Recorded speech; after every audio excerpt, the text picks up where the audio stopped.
Ce que m'a dit l'archevêque de Saigon, Monseigneur, il ne me l'a pas dit à moi, mais ce qu'il dit demain matin dans l'Humanité, ça me paraît extrêmement important, parce qu'il dit par exemple qu'il n'y a nous avons une totale liberté religieuse, notre Église n'est pas victime de persécution. Alors il fait état, vous pourrez le lire d'ailleurs, d'une certaine incompréhension dans les provinces, qu'il y a un certain nombre quelquefois de petits chefs enfin qui prennent des libertés avec la politique générale, mais il assure enfin qu'il n'y a pas de persécution religieuse. Ça me paraît important. J'ai discuté avec son coadjuteur longuement à Saigon. Écoutez. Non, je m'excuse. Non. Les histoires avec le coadjuteur. Je m'excuse, ce n'est pas M. Glucksmann qui m'empêchera de parler ici ce soir. Qu'est-ce qu'il représente d'ailleurs? Qu'est-ce que vous représentez? Je représente un grand parti qui s'est battu pendant des années pour la guerre d'Algérie.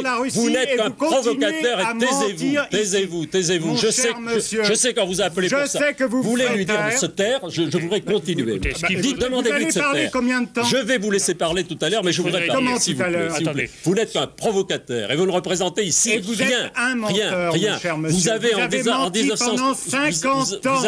Vous avez menti pendant 50 ans dans votre journal sur la Russie. Moi, je m'en vais. Monsieur Glucksmann. Si vous êtes complice de ça, je m'en vais. Ce que je voudrais vous dire. Parce que, alors moi, je vais dire aussi quelque chose. Non, mais laissez-moi dire avant. Attendez, laissez-moi dire. Répétez-le. Répétez-le. Faites des excuses. Monsieur Andrieux, s'il ne fait pas d'excuses, je m'en vais. S'il ne fait pas d'excuses, je m'en vais. Demandez-lui de faire des excuses ou je m'en vais. Non, écoutez, monsieur Glucksmann. Vous avez un policier en face de vous. Voilà la vérité. Non, mais soyons raisonnables. Est-ce que je vous ai répondu? Il s'agit d'enfants, il s'agit de famille. D'une manière correcte. Je vous demande des excuses ou je ne reste pas. Monsieur Glucksmann. Je prie Monsieur Andrieux de s'excuser d'avoir, dans son journal, menti pendant 50 ans au sujet de l'Union soviétique. Je lui demande. Au sujet du Goulag. Le propos n'est pas là. Écoutez, je lui demande de s'excuser. Je lui demande de s'excuser ou je m'en vais. Il faut que nous ayons une conversation qui soit à la hauteur. Non, mais écoutez, qui soit à la hauteur du problème qui est posé. Il y a des enfants et des femmes qui souffrent. Demandez-lui de s'excuser ou je m'en vais. Il ne s'agit pas de s'interpeller. Parlez de ces enfants qui se noient. Qu'il s'excuse. Non, c'est moi qui ai parlé, qui ai répondu. Est-ce qu'on a le droit à m'injurier, je vous en prie? Mais vous me traitez de flic, vous me dénoncez. C'est vous qui m'avez traité. C'est vous qui m'avez traité de flic. Je crois que les injures sont réciproques. Vous êtes... Je m'excuse, c'est lui qui a commencé. Demandez-lui de s'excuser et je retirerai ce que j'ai dit. Est-ce que sincèrement on ne pourrait pas apaiser un peu les choses? Est-ce qu'on pourrait pas apaiser? Pour qui me prend-il enfin écoutez, je vous prends pour ce que vous êtes. Oui, mais justement, alors vous devez avoir une très bonne opinion de moi. Non, parce que je n'ai pas honte d'être ce que je suis. Demandez-lui de s'excuser ou je m'en vais. C'est pas très raisonnable. Non, restez. Je veux qu'il s'excuse, je veux qu'il s'excuse ou je m'en vais. Écoutez, moi je vous propose d'écouter. Je veux que vous vous excusiez. Si vous ne vous excusez pas, vous voulez formuler des excuses réciproques? Non, je veux qu'il s'excuse d'abord. Qu'on présente des excuses réciproques et qu'on parle maintenant des gens qui se noient au Vietnam. Non, moi je vous demande de vous excuser de ce que vous avez dit tout à l'heure. Écoutez, vous n'avez pas le pouvoir. Je vous demande de vous excuser. Vous n'avez pas le pouvoir. Excusez-vous tous les deux. Monsieur, s'il te plaît. L'importance du débat. Il faut qu'on puisse discuter sur un sujet comme ça. Nous devons pouvoir discuter de ce. D'avoir dit que j'étais un policier tout à l'heure. Vous n'avez pas dit. Vous n'avez pas eu. Je n'avais rien dit à ce moment-là. Je vous demande de vous excuser. Qu'est-ce que vous disiez à ce moment-là? Qu'est-ce que vous disiez? Vous préférez le garder. Vous préférez le garder. Vous préférez garder ce. Non, je propose que nous partions ensemble alors. Non, ça serait vraiment dommage. Si vous partez, je reste. On entendra enfin les réfugiés. Naturellement. Si vous restez, mais écoutez, non, monsieur Andrieux, vous restez. Je ne reste pas en face de cet individu. Ah ben voilà, c'est ça la démocratie. Tout le monde aura admiré la démocratie. Monsieur Andrieux vient de déclarer que j'étais un flic. C'est vous qui avez commencé. Ça va très bien. Monsieur Andrieux, je vais quand même avoir nous partons ensemble. Bon, allez-y, asseyez-vous. Non, ce que je vais dire, c'est que je dénonce l'opération qu'a menée Antenne 2. Parce que depuis un mois... Il faut laisser monsieur Andrieux parler. Depuis un mois, vous avez refusé à l'effet de m'inviter pour que j'apporte... Pas du tout. Non, vous ne m'avez pas demandé. Non, pas du tout. Vous l'avez demandé. Pour que j'apporte mon témoignage sur le Vietnam. Et aujourd'hui, vous avez invité ce personnage parce que vous savez bien que, comme à l'ordinaire, Moi, je dis ce personnage. Parce que je savais que, comme à l'ordinaire, il mènerait il ferait une provocation. C'est ce qu'il a fait. Eh bien, moi, je ne reste pas avec lui. Voilà. Écoutez, une seule question. Le débat méritait pas ça, M. Andrieux. Le débat méritait pas ça. C'est très bien. Moi, je suis d'accord. Nous partons ensemble. Ce que j'aurais demandé à M. Andrieux, c'est... Asseyez-vous parce qu'on ne vous voit pas là. Mais non, mais revenez, M. Andrieux, là. On peut quand même discuter. Il a posé une question. Laissez. Bon. Il a posé une question. Vous voulez partir? Non, je lui pose. Bon. Si, je vais partir immédiatement. Est-ce que vous voulez... Écoutez, je suis traité de crétin, de flic. Maintenant, laissez-moi parler. Beaucoup, oui. Ça fait beaucoup. M. Andrieux... Je ne vais pas m'excuser d'être traité de crétin. C'est dommage parce que vous donnez un peu l'habitude de partir au cours des débats. Alors ça... Oui, c'est une comédie. Bravo, faites votre travail. Madame, le débat démocratique est totalement faussé. Totalement faussé au cours de cette campagne et scandaleusement faussé. Il y a d'abord l'intervention permanente du gouvernement, du Premier ministre et même du chef de l'État et naturellement les représentants des autres listes n'ont pas du tout les mêmes privilèges. Et puis il y a les petites listes, celles qu'on appelle petites, je ne sais pas pourquoi, puisqu'elles ont tout de même 81 noms, qui elles disparaissent complètement et ne sont absolument conviées à rien ou pratiquement à rien. Eh bien ce ne sont pas les règles du jeu normal de la démocratie. En ce qui concerne, particulièrement les petites listes, je ne sais pas pourquoi il n'y a pas aucune organisation pour l'instant. Je pense que ce sera réparé, en tout cas au niveau des temps de parole. Ce qu'on appelle les petites listes ont un temps de parole, elles passent dans les journaux télévisés. Ça a commencé hier, ça se poursuit aujourd'hui. Les petites listes, elles non. Les petites listes, elles ont 81 candidats comme les autres. Et voilà quelqu'un qui veut conduire une petite liste. Vous voyez ce qu'on en fait? C'est ça la démocratie ici dans les studios de télévision? Non, mais enfin... Bon. Alors écoutez, je pense... Cela fait vraiment beaucoup d'incidents. Il y avait monsieur... Je crois qu'il faut expliquer aux téléspectateurs... C'est un incident dû à la façon dont le gouvernement et le président de la République conçoivent leur rôle par rapport à l'information. Voilà, je voudrais prendre la parole et je voudrais dire que M. Jean Edernalier était dans la salle, il était invité, il représentait ici 2 journaux, il devait publier demain matin le compte-rendu de cette émission.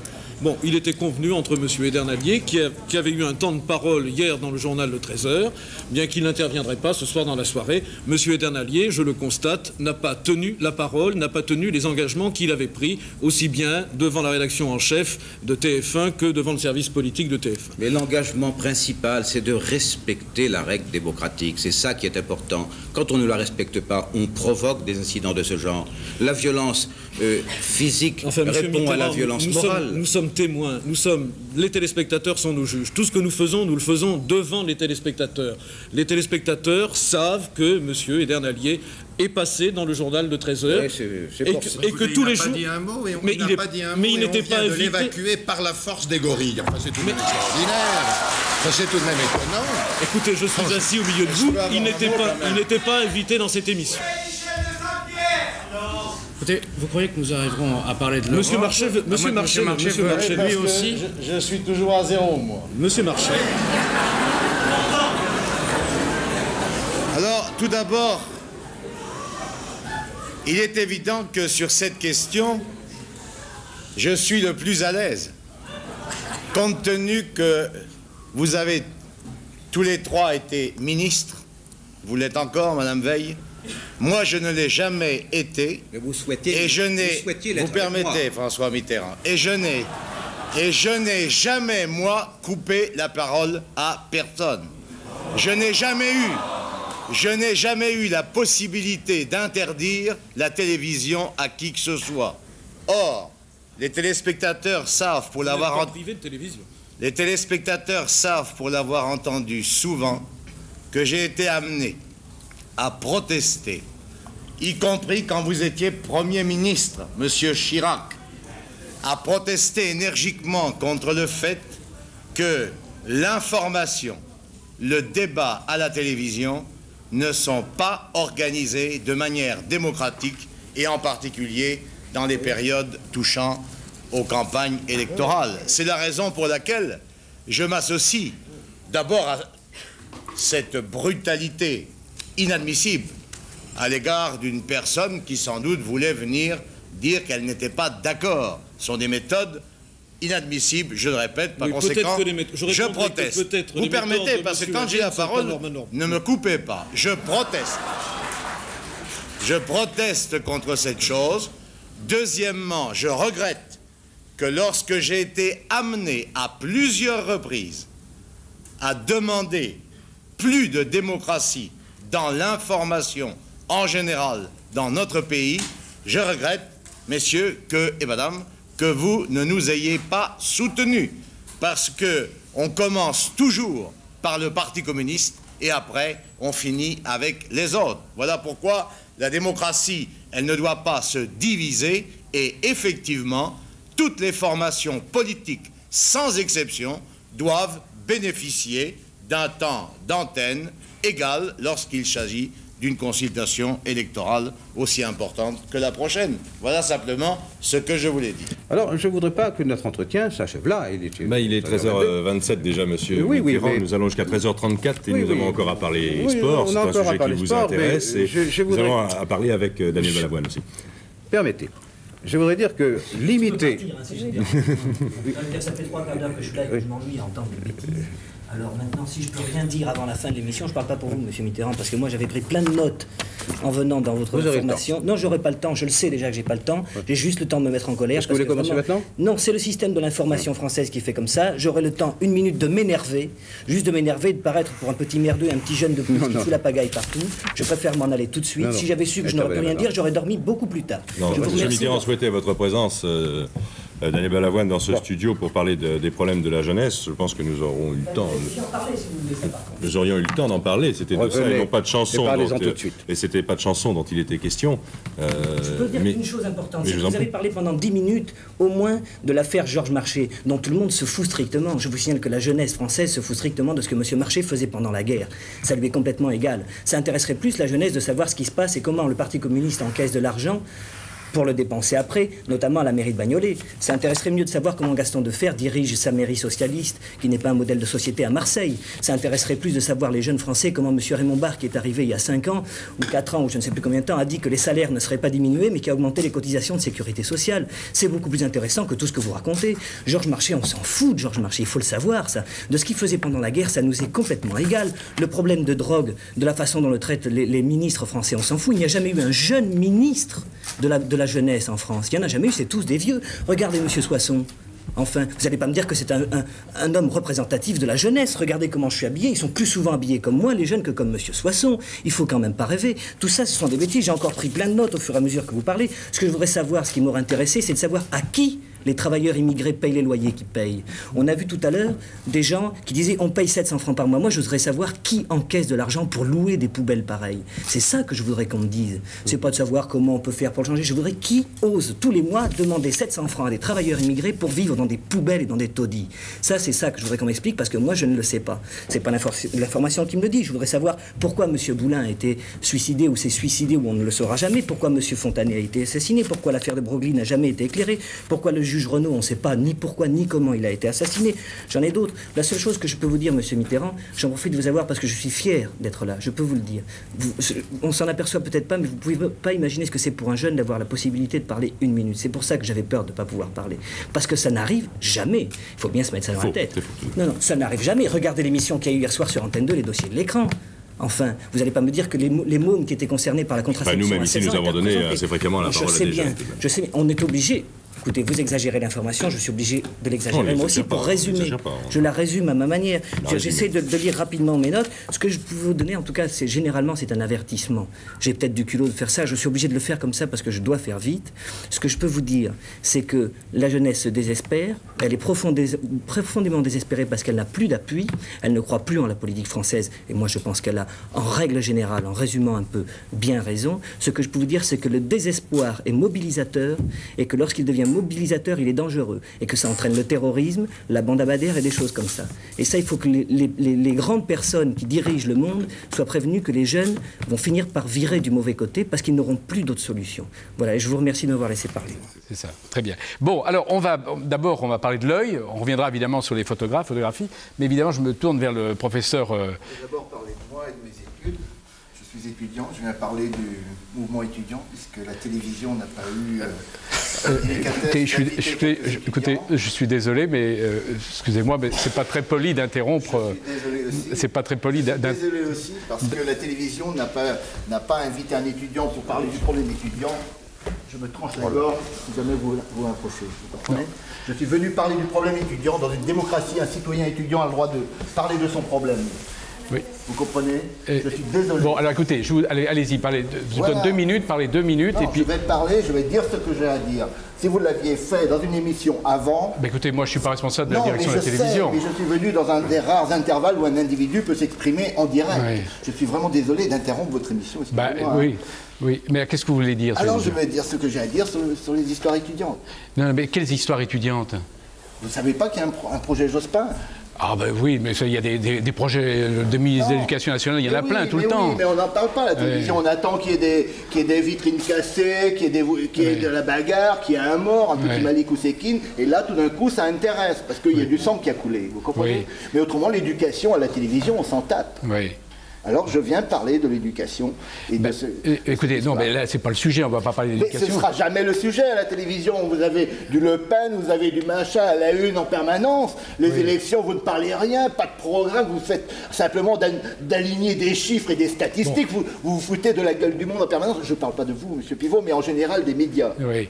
Bon, ce qui va se passer, c'est que c'est évident, c'est que la direction va donner l'ordre de couper l'antenne.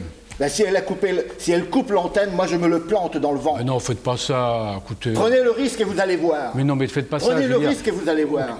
Je dis à la direction, à M. Bourges, c'est pas pour rien que j'ai amené ça. Mais cette violence, ce sera contre moi et c'est vous qui l'exercerez médias en me censurant. Non, mais la vie est trop précieuse. La vie n'est précieuse que si on la laisse s'exprimer en liberté et librement. Je suis désolé de cette intrusion, mais des fois la réalité rejoint la fiction. Non, mais je vais dire, bon, écoutez, je vous donne 3 minutes et puis vous expliquez. Je prendrai le temps que j'aurai. Non, là vous n'êtes pas honnête. Alors là, c'est pas bien. Ça, c'est pas bien. L'honnêteté à la télévision, j'en vois pas beaucoup ces temps-ci, vous comprenez? Vous avez perdu 18 points de crédibilité en 4 ans au niveau des journalistes à la télévision. C'est dans le monde diplomatique.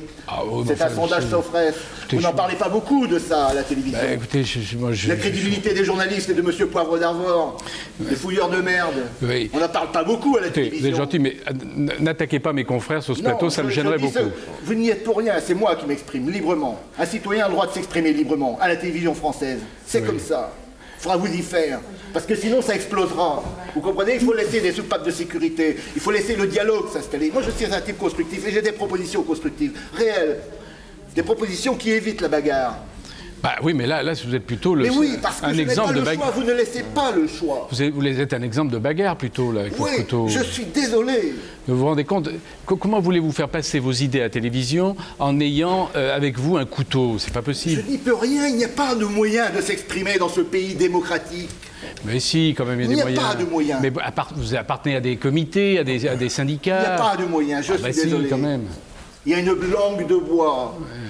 Oui, point final. Oui, bon. La parole libre n'existe pas. Vous ne la laissez jamais s'exprimer. Bon, écoutez, je ne pense pas que ça puisse durer longtemps. Hein, Laissez-moi m'exprimer. Si vous me censurez, il y aura de la bagarre dans les facs. Il y aura de la bagarre dans la rue. Jeudi prochain, il y a une manifestation. Si jamais je ne peux pas m'exprimer aujourd'hui, il y aura de la bagarre dans la rue. Vous comprenez? Vous n'avez pas donné la parole aux étudiants. Il faut que les étudiants s'expriment. Mais c'est pas mon rôle, moi, de donner la parole aux étudiants. Mais c'est le rôle des médias. Mais c'est le rôle des médias sans arrêt, on donne la parole... Non, vous donnez la parole à la casse, vous donnez la parole à la destruction, vous êtes uniquement branchés sur la merde. On peut construire une université correcte sans être en train de se battre. Quand un ministre acceptera de venir discuter, de proposer quelque chose de compréhensible, il propose du flou que les étudiants ne comprennent pas. Comment voulez-vous qu'ils acceptent ça? Ils vivent dans des conditions déplorables.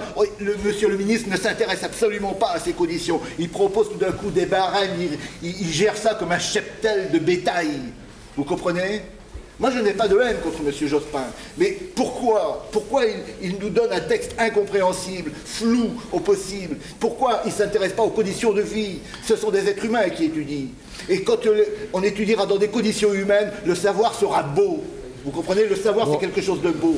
qui doit être beau. Très bien. Ben, écoutez, voilà, vous avez entendu. Soyez gentil maintenant de nous laisser travailler. Merci. Je veux pouvoir m'exprimer. Non, ah non, ça y est. Non, écoutez, non, écoutez, alors là, soyez honnête. Alors, vous n'êtes pas sympathique avec moi. Moi, je vous ai rien fait. Vous n'êtes pas sympathique avec les téléspectateurs qui attendent cette émission. Vous venez de parler. Vous avez fait un coup d'éclat pendant 5 minutes. Vous avez parlé. Le coup d'éclat, c'est bien, ça. Et ben maintenant, soyez gentil. Mais ça, c'est le spot. Non. Vous voulez un spot? Moi, je veux une explication. Vous raisonnez par spot. Mais moi, je suis pas Jospin. Il n'y a jamais une explication correcte et cohérente à la télévision. Vous n'expliquez jamais aucun problème. Mais il ne peut pas y en avoir une maintenant. Vous êtes incapable d'aligner une explication parce que vous prenez les gens pour des cons, parce qu'ils ne sont pas capables de suivre un raisonnement plus de 3 minutes. Vous dites ces gens-là, ce sont des débiles. Si on leur fout plus de 3 minutes, ils vont changer de chaîne. Moi, je crois, j'ai confiance dans les gens. Bon, écoutez, merci, soyez gentils maintenant. On va... et de repartir, voilà. Ok, tenez, un cadeau. Merci.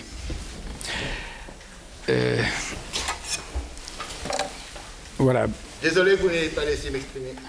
Bah, écoutez, si, vous êtes exprimé quand même, vous savez. J'avais des propositions constructives. Mais sûrement qu'elles sont constructives, mais faites-les aux personnes adéquates qui sont capables. Non, voilà, bon, merci. Vous ne jouez pas votre rôle de média, de service public. Vous êtes au service du public, vous ne jouez pas votre rôle. Bon, allez. Désolé, monsieur Pivot.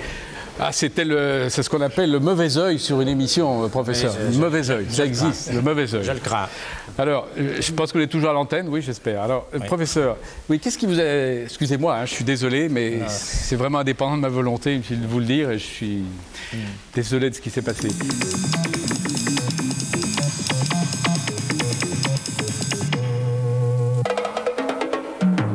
Bonsoir. Vous avez sans doute vécu un début de soirée mouvementé et une soirée inachevée. Nous vous devons des explications. Je vous dois, en tant que responsable de l'information sur cette chaîne d'Antenne 2, des explications. Il s'est passé, en effet, un événement grave ce soir, sous vos yeux, un événement dont chacun prendra librement la mesure. Vous savez qu'Antenne 2 et Europe 1 ont cherché à organiser, ce qui se fait rarement en France, une audition publique, c'est-à-dire de faire réunir un certain nombre de jeunes qui interpellaient des personnalités de différents milieux et de tous horizons. Nous avions choisi une trentaine de jeunes parce qu'ils étaient capables de poser les vrais problèmes que la jeunesse connaît actuellement. 30 jeunes venus de tous les coins de France, de tous les milieux, de toutes les conditions sociales. Il y avait des jeunesses communistes parmi ces 30. Le principe était de laisser ces jeunes expliquer leurs craintes, leurs espoirs, puisque ce sont eux qui sont touchés par le problème du chômage, en priorité. L'émission était prévue et organisée avec le plus de sérieux et de rigueur par les meilleurs journalistes des deux équipes, Antenne 2 et Europe 1. L'émission était prévue pour se passer de la façon la plus vivante, la plus ouverte, la plus vraie.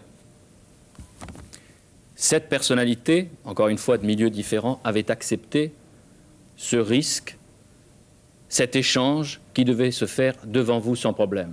Et voilà ce qui s'est passé. Allez-y, je vous en prie. Essayez d'en à la fois. Par exemple, est-ce que vous ne pouvez pas donner l'exemple, voir un peu comment vous faites chez vous, si vous êtes favorable à l'emploi des jeunes, et si vous avez par exemple beaucoup de chômeurs qui viennent spontanément vous voir, vous demander de l'emploi, si vous êtes plutôt, par exemple, si vous leur demandez une qualification, comme on voit partout dans les annonces, d'accord diplômé, mais avec des tas d'années d'expérience, voire 5 ans minimum, d'où les problèmes de premier emploi. Et également le problème des femmes. Attendez, laissez répondre M. Dalle. Non mais je voudrais vraiment que M. Dalle réponde quand même, parce que...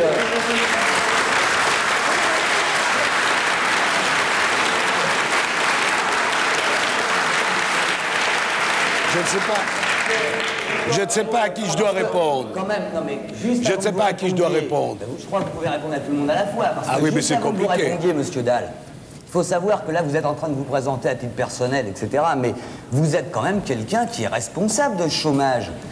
Je sais, moi, que dans votre entreprise, vous faites 333 millions de francs de bénéfices, soit 33 milliards d'anciens francs, ce qui fait quand même 11 000 années.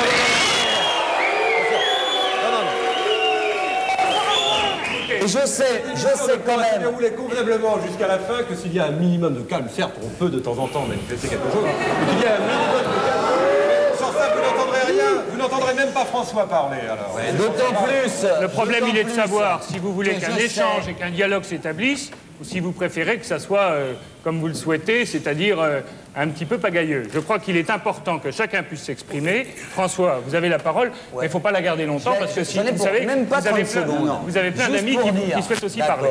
J'en ai pour même pas 30 secondes, juste pour dire que, d'autant plus que dans votre entreprise, vous employez beaucoup d'OS, des femmes, qu'elles gagnent à Aulnay-sous-Bois, qui est le département où je suis, Seine-Saint-Denis, 3 000 francs par mois. Oh, et que 3 000 francs par mois, oui. Oui, mais attendez, et que vous faites 53% de votre production à l'étranger. Alors, moi je dis, laissez-moi répondre tout de suite. La seule question que je pose, monsieur Dalle, je dis, moi, c'est dommage que dans ce plateau, d'autant que tout au début on disait tout le monde n'a pas pu venir, alors que Charles Fitterman demandait de venir sur ce plateau, n'y soit pas.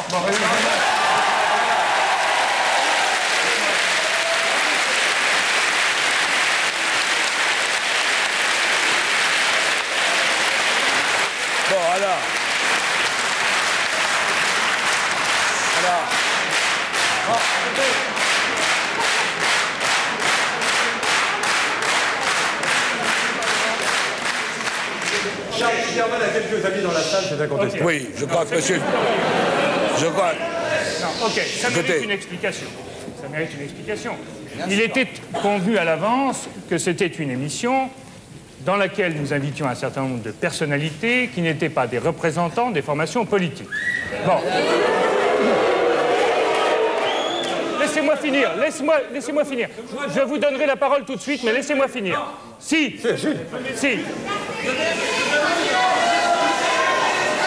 Écoutez.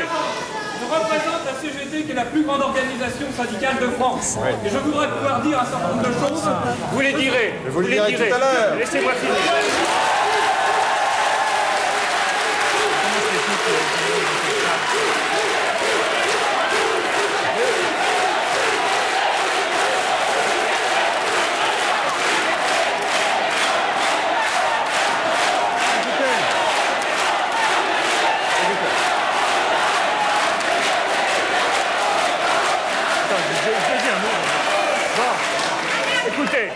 Écoutez, non, mais il faut une chose certaine. Non, mais je voudrais bien savoir ce que pensent vos camarades de tout ça, vous comprenez? Parce que je suis désolé, mais la liberté d'expression, en l'occurrence, elle est de laisser parler tous ces gens qui sont là. On a la chance d'avoir cette personne entre nous, qu'en face de nous, puisqu'elles sont là, qu'on parle avec elles. Il n'y a pas de représentant de la CGT.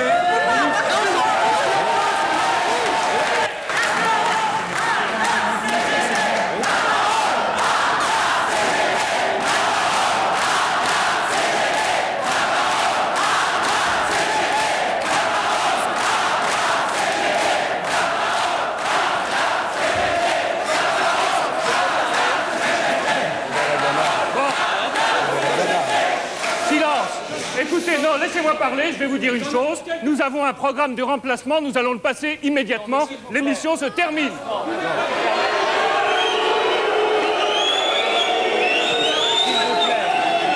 Non, monsieur. Jusqu'à plus ample informé, ce sont les journalistes qui font les émissions et pas la CGT.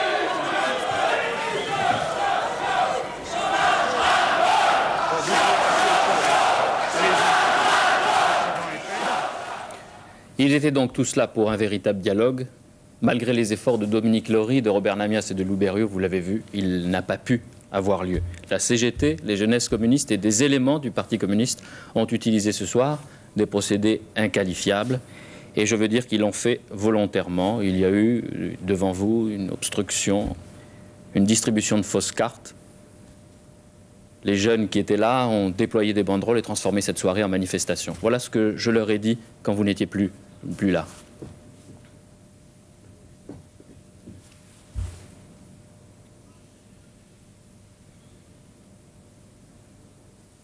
Je suis le directeur de l'information d'Antenne 2.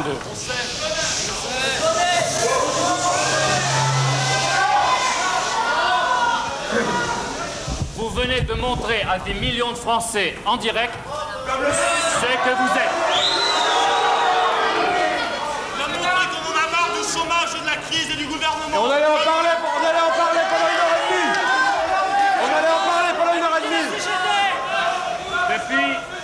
Vous avez raté votre coup, croyez-moi.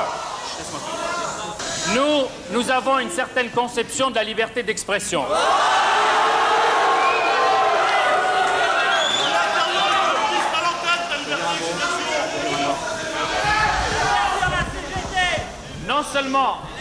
vous ne voulez pas vous expliquer ou laisser vos camarades de votre âge s'exprimer à l'antenne librement et en direct.